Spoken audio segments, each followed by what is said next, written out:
Hey everyone, this is the astrological highlight video for the full moon in Gemini. So that is tropical astrology. If this is your first time here, welcome. Thanks for being here. I do videos that are currently in tropical astrology and whole sign houses. I will probably do sidereal maybe next year. I just don't have it in my schedule for that. But let's get into it. We're going to talk about this moon. Now, this particular moon feels kind of confusing, to be honest. Feels a little all over the place, maybe even contentious, right? So like kind of messy, kind of unclear, kind of like bumping up against the limits and boundaries. So let's dive into this. So for those of you who don't know, I won't go into too much depth, like detail about this. When we have the moon, there we go. So when we have the moon that is in opposition to the sun, that's when we know that we have a full moon. So if you're ever looking at a chart, that's how you know. Now, when we're taking a look at the ruler of the moon, of this lunation, we want to look at the house that the moon is in, right? And so it is in Gemini. And the ruler, the planet that is the ruler of Gemini, will have a lot to say about how this moon feels. And so Gemini's ruler is Mercury. We see Mercury down here in Sag that is opposite its actual home. So let's talk about this because Mercury isn't exactly in the best position, which does color the way that this moon goes. And actually, first, let me just say, you might be noticing that the chart is pulled for November 27th. I'm putting this out on November 26th. I'm filming it on November 26th. And you'll see that it says at 1:17 a.m. Pacific. That is when the peak of the moon is. That's when it's exact to the exact degree and the exact minute. So when people talk about like, oh yeah, the full moon on the night of the 26th, certainly we'll have been feeling this energy all day on the 26th. And also definitely as it gets closer, but certainly at night, right? So in the evening, we'll definitely be feeling it. You'll see it. It'll look like a full moon, of course, So just adjust for your time zone. I just wanted to mention that in case any of you are looking at that and wondering like why and what that's about. So as I said, the ruler of the lunation has a lot to say about how this is going to go. Now, we have Mercury, as I said, it's in Sagittarius. It's at its antithesis, right? Its home, one of its homes, is Gemini. So it's opposite. It's in the furthest place away that it can be from its actual home. Now, personally, I like Mercury in Sagittarius, but that's because that's in my natal chart. So I feel very comfortable with it there. So however, we'll get into why Mercury in this place is not at its best and what people have to say about this. However, let's get into the second reason that this is, Mercury's not in the greatest position. You can see that it's at 24 degrees, or actually, let me erase that a little so you can see. So you can see that it's at 24 degrees and it is an exact square, right, with Neptune in Pisces at 24 degrees. So this is like muddying clarity even further. Not only can this make matters or our perception more confusing, but it can also indicate deception, right? Which sounds very nefarious, and it can be, although it kind of like reminds me of when people have like a glow filter on and it totally like masks what their face actually looks like those are fun to play with, but it's like the dreamy reality of like the idealized version of something as opposed to what's actually so. And that's kind of like what this energy can be. It can be something like that, or it can be something where it's like really actually deceptive, especially because we're talking about perception of the mind, how we think, communication, facts, data, and we're looking at something like that being in a difficult aspect with such a watery and nebulous place, not only the placement of where it's at with Pisces, but then also Neptune itself. And Neptune in modern rulership is at home inside of Pisces, right? So anyway, not to digress too much, more so to just say like, there can be this kind of clouding of facts, right? So perception and communication could very well be incorrect or perceived as incorrect. So we'd have a hard time maybe like separating fact from fiction. And when I say fiction, I mean like the stories that we create in our minds. So misunderstandings could very easily happen with people. So that's another reason like Mercury is just kind of having a hard time. It's not in a place where it likes to be. Two, it's not aspected well with Neptune. And then the third thing is that there is an activation between Mercury and the nodes. So we see the south node and the north node over here. And while this would be considered a sextile and that would be considered a trine, which are typically friendly aspects, it's more what I'm going to talk about more is that it's more so pointing to how it's highlighting this entire house and this entire house, like this axis that is what was really being lit up during this last October during the eclipse season. And also wherever this is in your chart, right? These are lunar nodes. We're talking about a full moon and like how that's amplified. But the ruler of the moon is in aspects 24 degrees, 24 degrees, 24 degrees, right? We see that it's an aspect by degree exact. And so I would say it's lighting those things up. And the reason I feel like that's not necessarily friendly and maybe a little bit more difficult, I have my reasons for that and we'll get to that, right? So basically, all puts the ruler of the moon, Mercury, in a challenging place. And we can expect it to not only color this, but the sun and the moon are also in these mutable signs. And that can also add to this kind of all over the place energy, right? So you don't have to understand a lot about astrology. I won't, digress too much into that, but yes, Sagittarius and Gemini are both mutable signs, and they can like see both in all sides. They can go in a million different directions at once. They can flow in all these different areas. So it's a little unstable. It's a little all over the place, Sometimes that's great. Sometimes that's a superpower. And other times where we have these kinds of aspects all coming together, right? It's not just one of these aspects alone that create what I'm talking about, the picture I'm creating here. When we see all of these different pieces coming together and a lot of them being kind of challenging, that's when we start to get more of this full picture, right? Now, on top of that, we have, the sun was recently, if you watched my last video, I talked about how the sun was in a square with Saturn, which was a difficult aspect. And then right after that, we had Mars trailing right after, also in a square to Saturn, right? And so we just talked about that. I'm not really going to go too far into that because I did do a video about that, so you can go watch that if you want to check that out. I think it's a few minutes long, maybe a 10-minute video or something like that. But, that has everything feel urgent while hitting roadblocks at full force or at full speed, right? But that energy, even though it's coming off, you can see that like 2 degrees, 0 degrees, right? It's coming off of that by 2 degrees.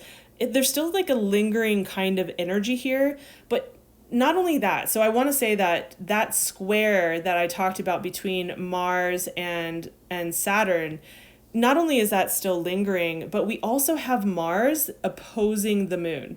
So by 2 degrees, right? Actually, let me erase some stuff here. I'm realizing this is getting really messy. So you can see that the moon is at 4 degrees and we can see that Mars is at 2 degrees. And so we have it opposing by 2 degrees, right? So that's definitely going to be felt. And that can feel contentious. That can feel harsh, competitive, like feeling rash, right? Like just that feeling rash, like something has to be done, or like, that kind of urgency. But also it can feel like burning, like, how hot Mars is, how piercing Mars can be. It can feel abrasive to those really sensitive inner feeling spaces like within, right? So actually let's clear a little bit of this up. Because this is just, it's feeling like super messy right now. Faster way to do that. Let's just clear all the ink that I have. There we go. So it's a little cleaner. So, all right. Another thing, and this is just circling back to what I was talking about how Mercury is in aspect to the south node and the north node. I'm going to erase that because we're going to talk about Venus in a second with that. So this is activating that Aries and Libra axis, which that is, just not too long ago is when we had the nodes move into these houses, and that's where they usually stay in for about 18 months. So not only is it a prominent placement, but also we had this be activated in October. So there are certain themes from October that may make themselves present, but it's also wherever Aries occupies, whatever house it occupies in your chart, and whatever house Libra occupies in your chart, that's going to be telling more of the themes and stories that might be stimulated, or even if it's not like situations are coming up around this full moon, like today, tonight, tomorrow, even if that's not the case, then I would say that it might be more internal, right? Especially if you have any planets within these, like close proximity to these degrees here or these degrees here, right? And these are just so you know, if you're looking for like how do I know? If you're looking at your chart, these numbers are the degrees here, okay? That's how you can tell. So you want to look and see, because that would indicate that you would be maybe feeling this more than other people might, right? Now, I do want to put some attention on what is happening in these houses. So we can see that Venus and the South Node are moving closer and closer into a conjunction with each other, right? 21 degrees, 24 degrees. And then we also have, let's do this here.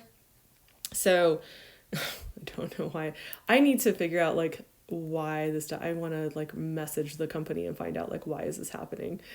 It's so annoying. So then we also can see that in a very wide, like it's apart by 9 degrees, but we also can see that in the Aries house where the other node is, we have the North Node and Chiron moving closer to each other as well, which that'll take a little bit of time, not too terribly long, but there is something about that. Now, I think that, again, if you have placements close to those degrees in either of those houses, in either your Libra house or your Aries house, I think that'll be that this will feel probably more close to the heart or more accurate.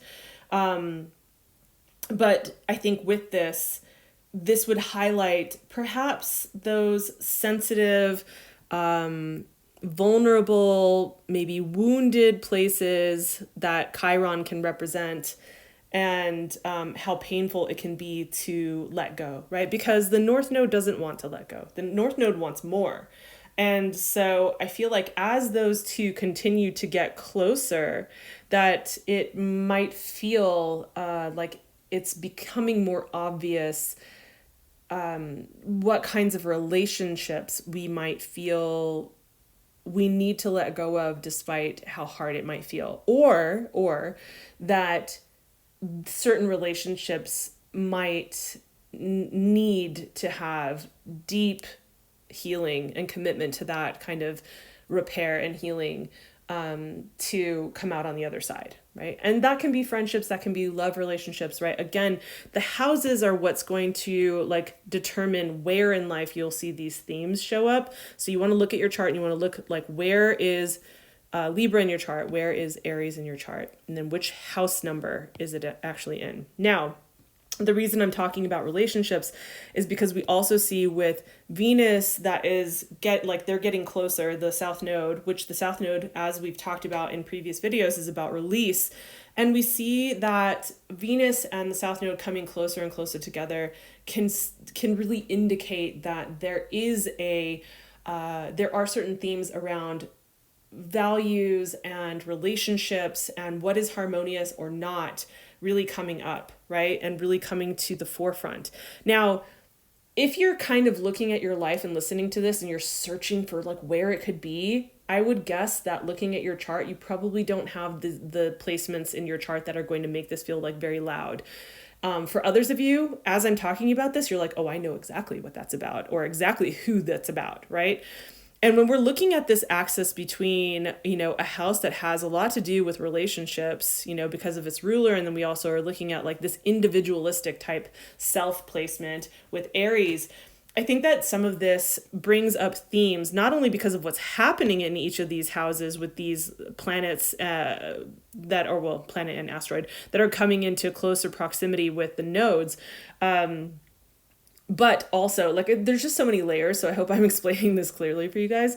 But then also, there is this axis between these two places that says, I need to be aware of, and stand for what is truly in alignment and right for myself. Like, what is it that I need? What are my desires? And if I have not been bringing those to the forefront, if I have not been honoring those, then those need to be on the table. Not meaning that those need to take over, but they need to be on the table, right? To be discussed. It can't just be, the kind of shadow side of this Libra, Venus area, especially with the north or with the south node, can definitely be like this people pleasing, like, okay, but like, what are their needs and what are their needs and what are their needs? And let me meet their needs. And maybe I can repair the relationship, or maybe I can make the relationship go better if I just pay attention to their needs. It's like, but where are your needs? Right. And this, again, is not to say that either one needs to overpower the other, but both sides need to have their needs on the table. Right. So that all said, as you guys know, if you've watched my videos before, I like to try to give some, like, here are my thoughts about how to be with this particular transit, right? And with these energies. And so I just have a few suggestions. Take them or leave them, apply them as they feel good.